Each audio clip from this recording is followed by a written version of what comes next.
България или Гърция? България. Защо?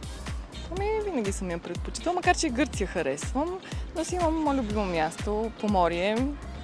Харесвам, да, Черноморец, Созопол, ми хареса Стария град, но за плаж може би не.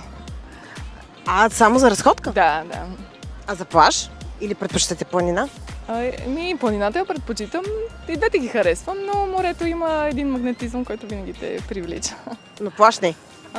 Плаж, може би Поморие. Там е голяма плажната ивица, чиста е водата и ми харесвам. Добре, а когато плажувате, какво предпочитате? Слънцезащита или вода? Те, Кое може е по-важно? би, двете върват синхрон. Няма как. Слънце, вода, без слънцезащита, няма как. Така е. И може би знак за равенство?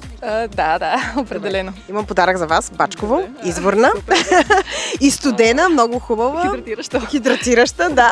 Мерси. Защото лятото е важно да пием вода, нали така? Да, точно. Аз пия доста вода. Наистина ли колко? Да, 3 литра.